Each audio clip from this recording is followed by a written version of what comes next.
Here. Major arch bishop എന്നോട് പറഞ്ഞു നമുക്ക് മലയാളത്തിൽ സംസാരിക്കാമെന്ന് പറഞ്ഞു. അതുകൊണ്ട് ഞാൻ ബാക്കി ഭാഗം മലയാളത്തിൽ പറയും. ഇവിടെ ഒരു ഇംഗ്ലീഷ് പ്രോഗ്രാമുണ്ട്. ഇത്തവണത്തെ സിനഡിൽ സ്ട്രക്ടർമാർ റിപ്പോർട്ട് അവതരിപ്പിച്ചപ്പോൾ കുന്നോത്ത് മേജർ സെമിനാരിക്ക് വളരെ വലിയ അപ്ലോസ് ലഭിക്കുകയുണ്ടായി. ഒന്ന്, ഇവിടുത്തെ കുട്ടികൾ ഇംഗ്ലീഷ് സംസാരിക്കുന്നു. നേരാണോ എന്ന് എനിക്ക് അറിഞ്ഞുകൂടാ.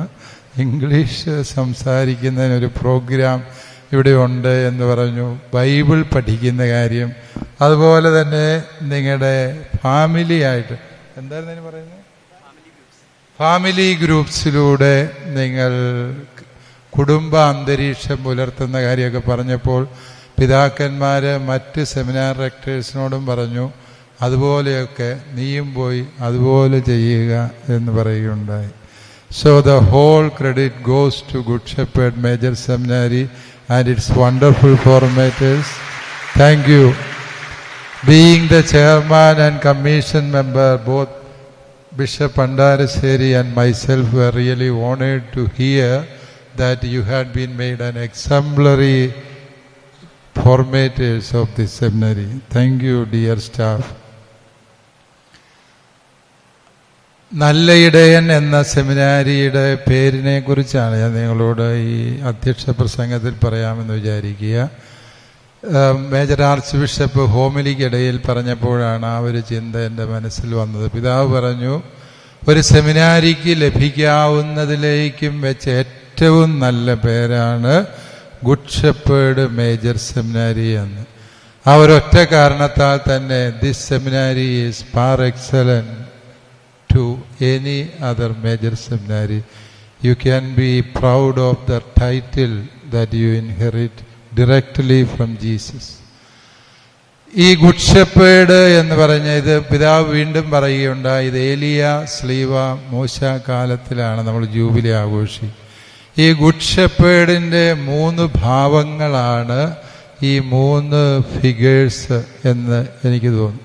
അന്നേരം തോന്നിയൊരു പല വിചാരമാണ്.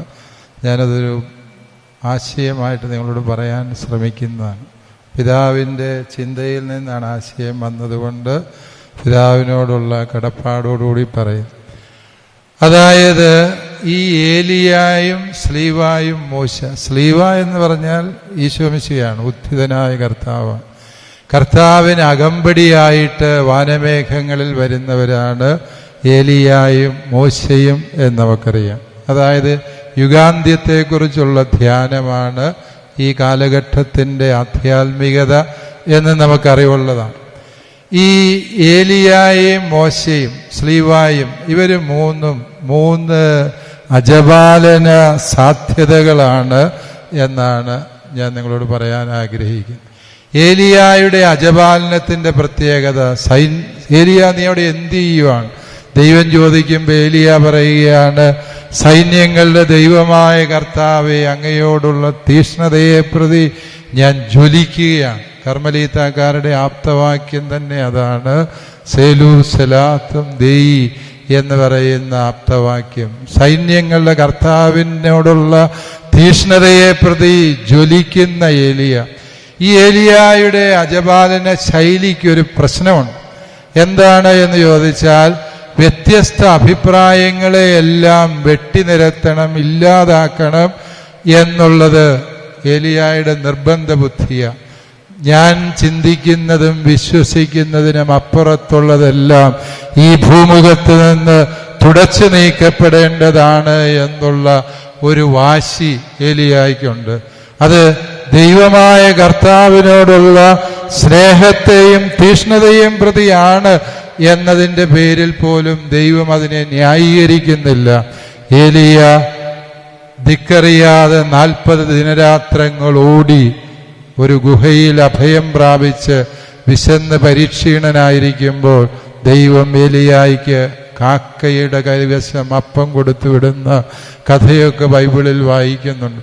ദൈവത്തിന് ഏലിയായോട് ആഴമേറിയ സ്നേഹവും കരുതലുമുണ്ട്. പക്ഷേ ഏലിയായെ ദൈവം യഥാർത്ഥ ദൈവസങ്കല്പം പഠിപ്പിക്കുക. നിന്റെ ഗുഹയ്ക്ക് മുന്നിലൂടെ ഞാൻ കടന്നു പോകും. കൊടുങ്കാറ്റ് വന്നപ്പോൾ, ഇടിമുഴക്കം വന്നപ്പോൾ, ഭൂമി കുലുക്കം വന്നപ്പോൾ ഏലിയ വിചാരിച്ചു ഇതാണ് ദൈവം എന്ന്. പക്ഷേ ദൈവം പറഞ്ഞു അതൊന്നും ഞാനല്ല. അവസാനം ഒരു കുഞ്ഞു പുല്ലിനെ പോലും മറിച്ചിടാതെ ഇളം തെന്നലായി ദൈവം ഏലിയായുടെ താടിയെയും ആ പരിസരങ്ങളെയും സ്നേഹിച്ച് തലോടി കടന്നുപോയപ്പോൾ ദൈവം പറഞ്ഞു ഇതാണ് ഞാനെന്ന്. വാസ്തവത്തിൽ അതൊരിടയ സങ്കല്പത്തിൻ്റെ തിരുത്തലാണ്. നമുക്കെല്ലാവർക്കും ഉള്ളൊരു പ്രലോഭനമാണ് വ്യത്യസ്തതകളെ, എതിരഭിപ്രായങ്ങളെ, നമ്മളിൽ നിന്ന് ചിന്തിക്കുന്നവരിൽ നിന്ന് വ്യത്യസ്തമായതിനെ, അത് ഇതര മതവിഭാഗങ്ങളായിക്കോട്ടെ, രാഷ്ട്രീയ പ്രസ്ഥാനങ്ങളാകട്ടെ, പ്രത്യയശാസ്ത്രങ്ങളാകട്ടെ, എല്ലാറ്റിനെയും ഇല്ലായ്മ ചെയ്താൽ കാർമൽ മലയിലെ ചോര ചിന്തിയ 450 ബാലിന്റെ പ്രവാചകന്മാരെ കുറിച്ച് സന്തോഷിക്കാത്ത സൈന്യങ്ങളുടെ ദൈവമായ കർത്താവിനെ ഏലിയ തിരിച്ചറിയുന്നിടത്ത് ഏലിയ യഥാർത്ഥ ഇടയനായി മാറി. നമ്മുടെയും ഇടയ വഴികളിൽ പ്രിയ സഹോദരന്മാരെ സമാനമായ ഒരു എലൈജ ടെംപ്റ്റേഷനുണ്ട്. വ്യത്യസ്തതകളെയും എതിരഭിപ്രായങ്ങളെയും ഇല്ലായ്മ ചെയ്യാൻ പോരുന്ന ഒരു ടെംപ്റ്റേഷനാണ്. That Elijah temptation is something that kills the very spirit of good shepherd. മോശ മറ്റൊരു ടെംപ്റ്റേഷന്റെ മാതൃകയാണ്. മോശയ്ക്കും ദൈവത്തോട് അഗാധമായ സ്നേഹവും കരുതലുമുണ്ട്. പക്ഷേ മോശയ്ക്ക് ദൈവം കൽപ്പനകൾ കൊടുത്തു. ഈ കൽപ്പനകളായിട്ട് മോശ ഇറങ്ങി വരുമ്പോൾ കാണുന്ന എന്താ? ഇസ്രായേൽ ജനം കാളക്കുട്ടിയെ, ബാൽദേവനെ ആരാധിക്കും. രണ്ടിടത്തും വില്ലൻ ബാലാണ്. ബാലിനെ ആരാധിച്ചപ്പോൾ മോശ ഈ കൽപ്പലകൾ എറിഞ്ഞ് ഉടച്ചു, അതിടിച്ച് പൊടിച്ച് അവന്മാരെ കൊണ്ട് കുടിപ്പിച്ചു എന്നൊക്കെയാ പറയുന്നത്. എന്തൊരു വാശിയാണ് മോശയ്ക്ക്! സർവ്വതും പിടിവാശിയോടെ മോശ നിർബന്ധ ബുദ്ധിയോടെ ചെയ്തു. ദേഷ്യം കൊണ്ട് എറിഞ്ഞുടച്ചത് ദൈവം എഴുതി കൊടുത്ത കൽപ്പലകളാണ്. അവസാനം മോശയ്ക്ക് വാഗ്ദാന നാട് കാണാൻ കഴിയാതെ പോയതിൻ്റെ കാരണം യഹൂദ റബ്ബിമാർ പറയുന്നു പാറയിൽ അടിച്ചതിൻ്റെ പ്രശ്നമൊന്നുമല്ല, യഥാർത്ഥത്തിൽ ദൈവം കൊടുത്ത കൽപ്പലകൾ എറിഞ്ഞുടച്ചതിൻ്റെതാണ്. പ്രിയപ്പെട്ടവരെ, നമ്മുടെ അമിതാവേശവും തീഷ്ണതയും ജീവിതത്തിൻ്റെ അടിസ്ഥാന പ്രമാണങ്ങളെപ്പോലും ബലി കഴിക്കാൻ പ്രേരിപ്പിക്കുന്ന ഒരു ഗുഡ് ഷെപ്പേർഡ് ടെംപ്റ്റേഷൻ ഉണ്ട്. That also must be overcome. നമ്മൾ തീർച്ചയായും അതിജീവിക്കേണ്ട മറ്റൊരു ശക്തമായ പ്രലോഭനമാണ് ഇത് എന്നോർക്കുക. അവസാനം നല്ല ഇടയനായി സ്ലീവ കർത്താവ് ഉത്ഥിതൻ നമുക്ക് മുമ്പിൽ നിൽക്കുകയാണ്.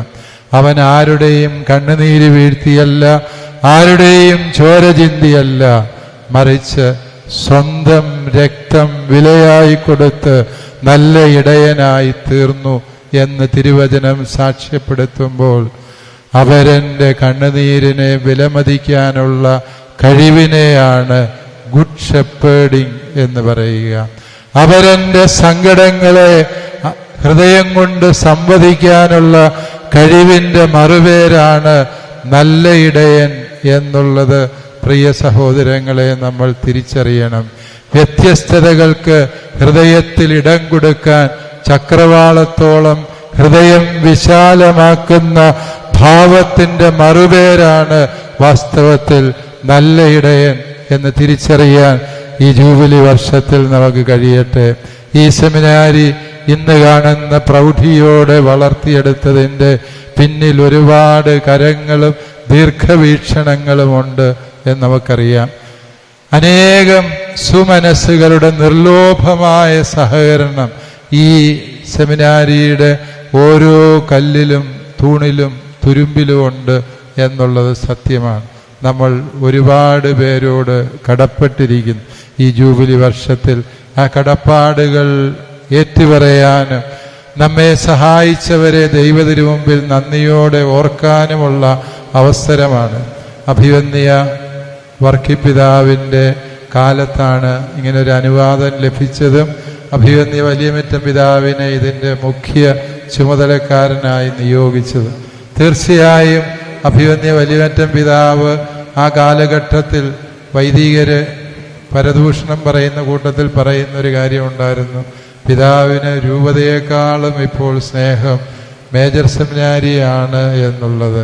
പിതാവിൻ്റെ വാത്സല്യമാർന്ന കരുതലിൽ നിന്ന്, നിതാന്തമായ അലച്ചിലുകളിൽ നിന്ന് ഈ സെമിനാരി വളർന്നു വന്നു എന്നുള്ളത് നാം നന്ദിയോടെ ഓർക്കുന്നു. പ്രിയപ്പെട്ട പിതാവേ, 25 വർഷങ്ങൾ ഈ ജൂബിലി വർഷത്തിലെത്തുമ്പോൾ ഈ സെമിനാരി ആരോടെങ്കിലും ഏറ്റവും അധികം കടപ്പെട്ടിരിക്കുന്നെങ്കിൽ അത് അഭിവന്യ വലിയമറ്റം പിതാവിനോടാണ് എന്നത് നന്ദിയോടെ നമുക്കോർക്കാം. അതോടൊപ്പം തന്നെ ഈ സെമിനാരിയെ നാളിതുവരെയും നയിച്ച റെക്ടർമാരെല്ലാവരും വളരെ കൃപാസമ്പന്നരായ റെക്ടർമാരായിരുന്നു എന്നുള്ളത് നമുക്ക് നന്ദിയോടെ ഓർക്കാം. ആദ്യകാലത്ത് സെമിനാരിക്കാരുടെ ഒപ്പം ഒരു പണിക്കാരനേക്കാളും ഇരട്ടി, ഒരു ഒറീസാക്കാരൻ്റെക്കാളും ആവേശത്തോടെ പണിയെടുത്തിരുന്ന കുഴിഞ്ഞാലി അച്ഛനെ അന്ന് എല്ലാവരും വിളിച്ചിരുന്നത് ബുൾഡോസർ എന്നായിരുന്നു. അപ്രകാരം റെക്ടറായിരുന്ന അച്ഛൻ്റെ കൂടെ പ്രൊക്രേറ്ററായിരുന്ന വെട്ടിക്കലച്ഛൻ്റെ സാന്നിധ്യം ഇവിടെയുണ്ട്.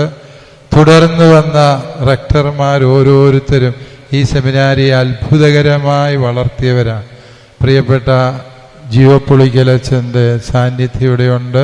അച്ഛൻ നിർമ്മലഗിരി കോളേജിൽ എൻ്റെയും ഗുരുവായിരുന്നു എന്നുള്ളത് ഞാൻ നന്ദിയോടെ ഓർക്കുന്നു. ഗുരുത്വം അച്ഛൻ്റെ ജന്മസിദ്ധമായ ഭാവമാണ്. ഞാൻ പറഞ്ഞ നല്ല ഇടയൻ്റെ വിശാലത അച്ഛൻ്റെ ഹൃദയത്തിനുണ്ടായിരുന്നു.